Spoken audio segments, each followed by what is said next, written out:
제주도 여행에서 돌아온 아들 가족을 마취한 건 텅 빈 거실과 쌓여있는 이삿짐 박스였습니다. 여러분, 지금부터 들려드릴 이야기는 74세 한 여인이 30년 희생 끝에 며느리에게 날린 통쾌한 한 방에 관한 진짜 실화입니다. 이 사연이 궁금하시다면 구독과 좋아요를 눌러주세요. 당신의 오늘 하루가 더 드라마틱해질 거예요.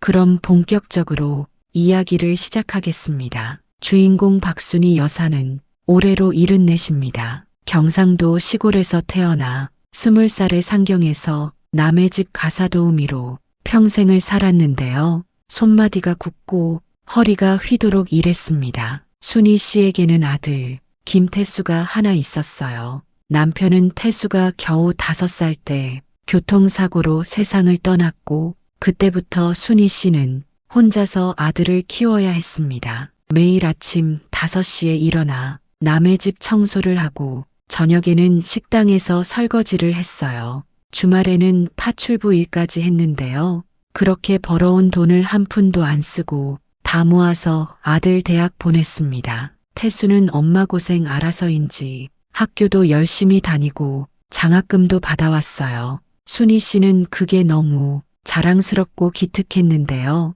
내 아들이 이렇게 잘 크고 있구나. 이 고생이 헛되지 않았구나 싶었답니다. 그런데 대학 졸업하고 태수가 회사 다니기 시작하면서부터 조금씩 달라지기 시작했어요. 처음엔 아주 미세하게요. 퇴근하고 집에 와서 엄마가 차려준 밥 먹으면서도 휴대폰만 보고 엄마 얘기는 대답도 안 하는 날이 많아졌습니다. 그러다가 어느 날 태수가 여자를 데리고 왔는데요. 이름이 이명희라고 했습니다. 30살 회사 동료였어요. 명희는 첫인상부터 뭔가 쌀쌀맞은 느낌이었는데요. 순희 씨가 인사하려고 다가가니까 휙 몸을 돌려서 태수한테만 말을 거는 거예요. 태수야, 여기가 내가 말한 집이야? 생각보다 좁네. 거실이 이렇게 작으면 나중에 애들 키우기 힘든데. 순희 씨는 그 말을 듣고 가슴이 철렁했습니다. 이 집은 자기가 30년 동안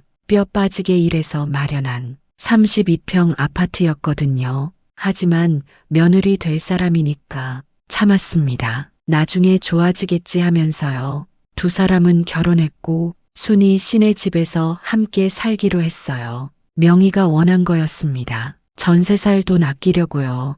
결혼 첫날부터 명희의 본색이 드러나기 시작했는데요. 신혼여행 가기 전날 밤에 순희 씨를 따로 불러서 종이 한 장을 내밀었습니다. 어머니, 이거 좀 읽어보세요.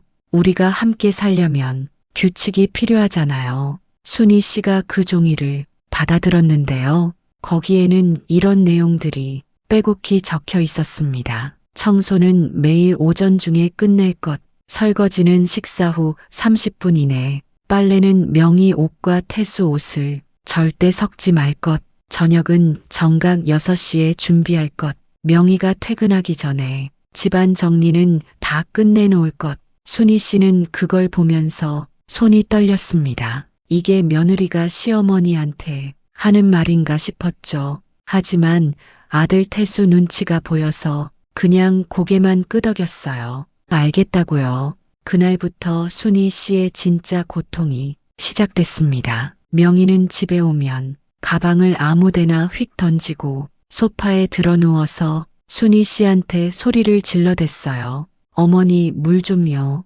어머니, 에어컨 좀 켜주세요. 어머니, 발 좀 주물러 주세요. 회사에서 너무 피곤해서 죽겠어요. 순희 씨는 그런 명희를 묵묵히 시중들었습니다. 아들이 사랑하는 사람이니까요. 그런데 정작 아들 태수는 엄마를 거들떠보지도 않았어요. 명희가 엄마한테 함부로 대해도 그냥 모른 척했습니다. 어느 날은 순희 씨가 감기 걸려서 열이 39도까지 올랐는데요. 온몸이 으스스 떨리고 일어나지도 못할 지경이었습니다. 그런데 명희가 방문을 벌컥 열더니 이렇게 말했어요. 어머니, 일어나셔야죠. 애들 저녁은 어쩌려고요. 설마 오늘 굶으라는 건 아니죠? 순희 씨는 기가 막혔지만 비틀거리며 일어나서 부엌으로 갔습니다. 열이 펄펄 끓는 몸으로 밥을 하고 국을 끓였어요. 그런데 명희는 그 밥을 한 숟가락 먹더니 얼굴을 찌푸리면서 내뱉었습니다. 어머니, 이게 뭐예요? 국이 이렇게 짜면 어떡해요? 다시 끓여주세요. 순희 씨는 그날 부엌 바닥에 주저앉아서 한참을 울었습니다. 시간이 지나면서 명희의 갑질은 점점 더 심해졌어요. 명희는 아이를 둘 낳았는데요. 그때부터는 순희 씨를 아예 무료 육아도우미처럼 부렸습니다. 밤에 애들이 울면 순희 씨 방문을 두들기면서 어머니, 애 좀 보세요. 저 내일 회사 가야 된다고요. 새벽에도 애 기저귀 갈아달라고 순희 씨를 깨웠습니다. 그러면서도 정작 자기들은 주말마다 애들 순희 씨한테 맡기고 영화 보러 가고 맛집 다니고 여행까지 다녀왔어요. 순희 씨는 한 번도 그 여행에 함께 간 적이 없었습니다. 어느 날은 명희가 친정엄마를 집에 데려왔는데요. 그 모습을 보고 순희 씨는 더 큰 충격을 받았습니다. 명희는 자기 엄마한테는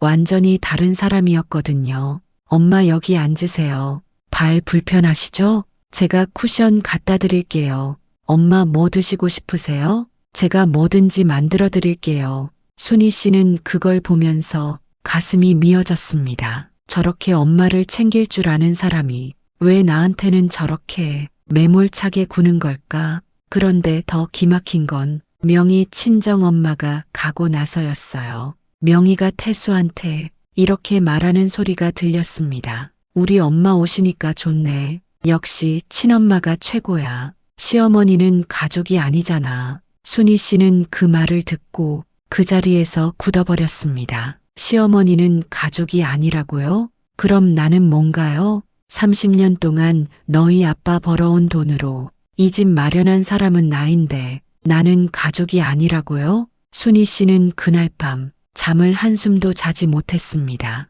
그리고 며칠 뒤 순희 씨한테 더 큰 시련이 찾아왔어요. 평생 중노동을 하느라 망가진 허리가 더 이상 버티지 못하고 디스크가 터진 겁니다. 의사 선생님이 말했어요. 당장 수술 안 하시면 나중에 못 걸으실 수도 있어요. 순희 씨는 아들한테 말했습니다. 태수야, 엄마가 허리 수술을 해야 한대. 다음 주 화요일에 입원한다. 그런데 태수의 반응은 차가웠습니다. 엄마, 그럼 집안일은 누가 해요?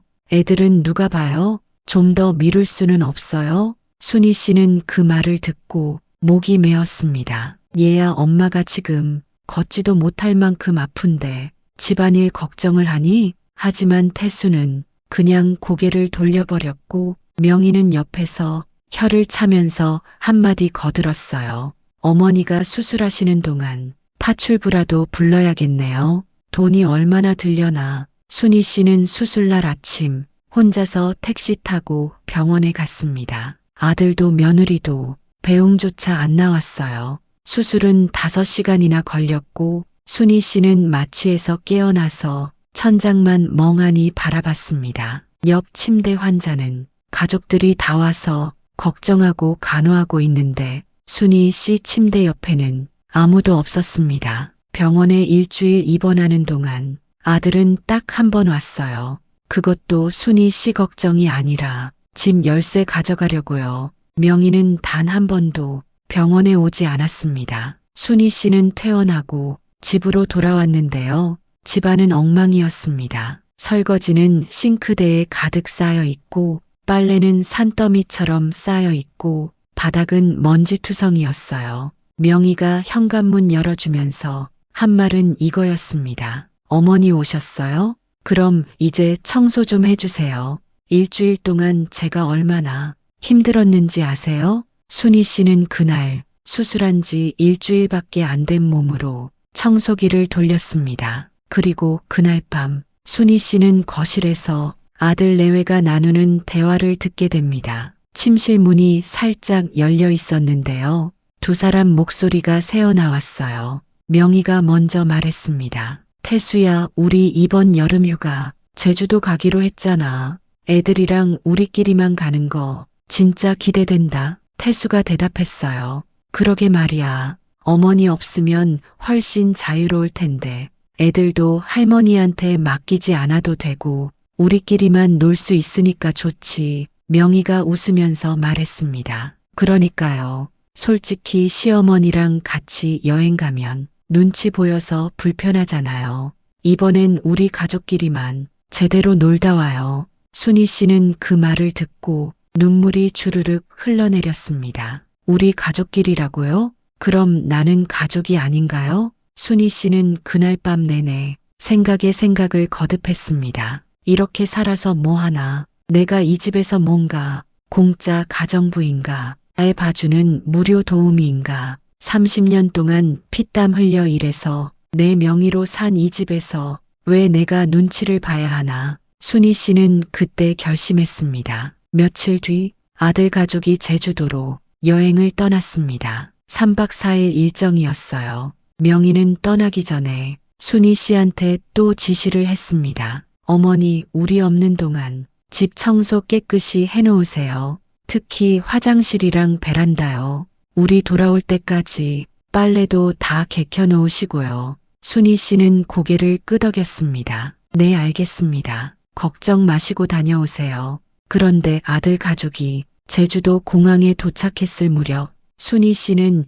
이미 움직이고 있었습니다. 바로 부동산에 전화를 걸었어요. 여보세요. 제 집 좀 급하게 팔아야 하는데요. 3일 안에 계약 가능한 분 찾아주세요.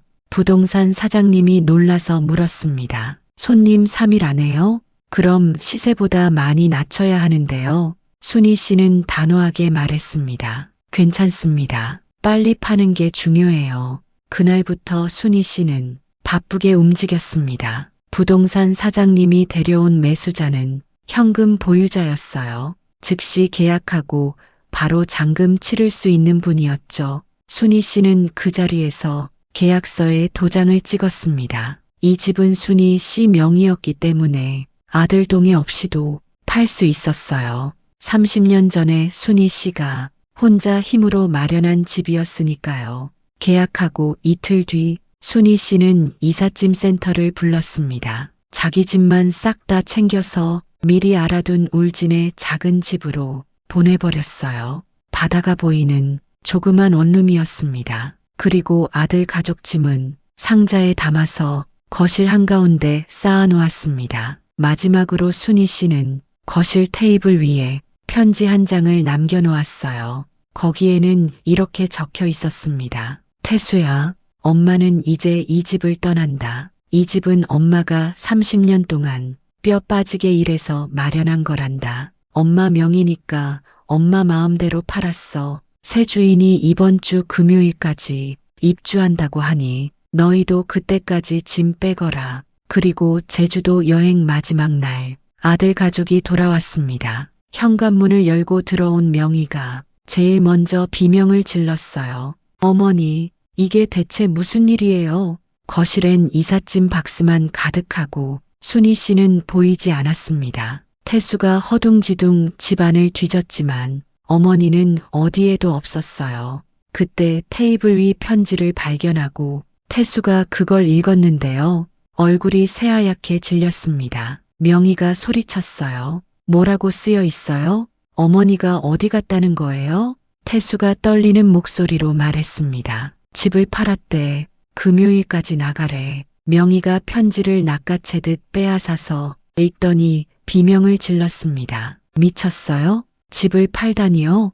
우리 동의도 없이요? 태수가 고개를 떨구며 말했어요. 이 집 어머니 명의야. 우리 동의 필요 없어. 명희가 얼굴이 벌개져서 소리를 질러댔습니다. 그럼 우리는 어떡하라고요? 당장 어머니한테 전화해요. 취소하라고요. 태수가 떨리는 손으로 어머니 전화를 걸었지만 전화는 꺼져 있었습니다. 다음 날 아침에야 순희 씨한테서 문자가 왔어요. 너희가 원하는 대로 자유를 줬다. 이제 너희끼리 행복하게 살아라. 내 돈으로 산 내 집이니 내가 팔아서 내 인생 찾겠다. 엄마 번호는 이제 바꿀 거니까 연락하지 마라. 태수는 그 문자를 보고 주저앉아 버렸습니다. 명희는 미친 듯이 시어머니를 욕해댔지만 이미 늦었어요. 집은 팔렸고 새 주인은 금요일에 입주하기로 계약이 끝난 상태였습니다. 결국 아들 가족은 명희 친정집으로 들어가게 됐는데요. 그때부터 명희는 자기가 시어머니한테 했던 대로 친정 엄마한테 당하기 시작했습니다. 명희 엄마가 말했어요. 명희야, 너희가 여기 얹혀 사는 거니까 집안일은 내가 해야지. 설거지, 빨래, 청소 다 내 몫이야. 명희가 항변했습니다. 엄마, 나 회사 다니잖아. 피곤하다고. 명희 엄마가 쏘아붙였어요. 시어머니는 안 피곤했겠니? 그분도 평생 일했잖아. 너 그분한테 어떻게 했는데 이제 와서 징징대지 마. 명희는 그제야 자기가 시어머니한테 했던 짓이 얼마나 잔인했는지 깨달았지만 이미 돌이킬 수 없었습니다. 한편 순희 씨는 울진 바닷가 마을에서 새 삶을 시작했어요. 작은 원룸이었지만 창문을 열면 바다가 보였고 아침마다 갈매기 소리에 눈을 떴습니다. 순희 씨는 유기견 보호소에서 강아지 한 마리를 입양했는데요. 이름을 아리라고 지었어요. 아침마다 아리와 함께 해변을 산책하고 동네 할머니들과 수다도 떨고 평생 처음으로 누구 눈치 안 보고 자기 하고 싶은 대로 살았습니다. 그러던 어느 날 아들 태수가 찾아왔어요. 어떻게 알고 왔는지 순희 씨네 집 앞에 나타난 태수는 초췌한 얼굴로 서 있었습니다. 엄마, 제발 우리랑 다시 같이 살아요. 제가 잘못했어요. 순희 씨는 문을 열어주지 않고 문틈 사이로 말했습니다. 태수야, 엄마는 이제 내 엄마 아니다. 박순희로 살 거야. 태수가 울면서 말했어요. 엄마, 제발요. 명희도 반성하고 있어요. 다시는 그러지 않을게요. 순희 씨가 단호하게 말했습니다. 됐다. 나는 이제 누구의 엄마도 누구의 할머니도 아니야. 그냥 박순희로 살 거란다. 너희가 원했던 거 아니냐. 시어머니 없는 자유로운 삶. 이제 실컷 누려라. 태수는 그 말을 듣고 그 자리에 주저앉아 울었지만 순희 씨는 문을 닫아버렸습니다. 그날 이후 순희 씨는 휴대폰 번호도 바꾸고 아들과 완전히 연락을 끊었어요. 지금 순희 씨는 울진에서 작은 식당 일을 하면서 자기 힘으로 벌어서 자기 힘으로 살고 있습니다. 저녁에는 아리와 함께 바닷가를 걷고 주말에는 동네 할머니들과 등산도 가고 평생 처음으로 진짜 자기 인생을 살고 있다고 합니다. 순희 씨가 마지막에 한 말이 참 인상적이었는데요. 나는 30년 동안 남의 집 가정부로 살았고 그 다음 10년은 내 집에서 무료 가정부로 살았어요. 하지만 이제는 나를 위해 살아요. 아무도 나를 함부로 대하지 못해요. 왜냐하면 나는 이제 박순희니까요. 여러분, 이 이야기가 우리에게 주는 교훈은 분명합니다. 가족이라는 이름으로 누군가를 함부로 대해도 된다는 착각은 버려야 합니다. 특히 시어머니는 며느리의 하인이 아니라 엄연한 가족이자 존중받아야 할 어른입니다. 그리고 희생을 당연하게 여기면 언젠가는 그 대가를 치르게 된다는 무서운 진실도 기억해야 합니다. 박순희 여사의 선택이 옳았는지 그른지는 각자 판단하실 문제입니다. 하지만 분명한 건 그분이 이제는 행복하다는 거고 아들 가족은 그 대가를 톡톡히 치르고 있다는 사실입니다. 영상 끝까지 청취해 주셔서 감사합니다. 다음 드라마가 기대가 되신다면 구독과 좋아요를 눌러주세요. 영상 제작에 큰 힘이 됩니다. 그럼 더 사연 깊은 드라마로 찾아뵙겠습니다.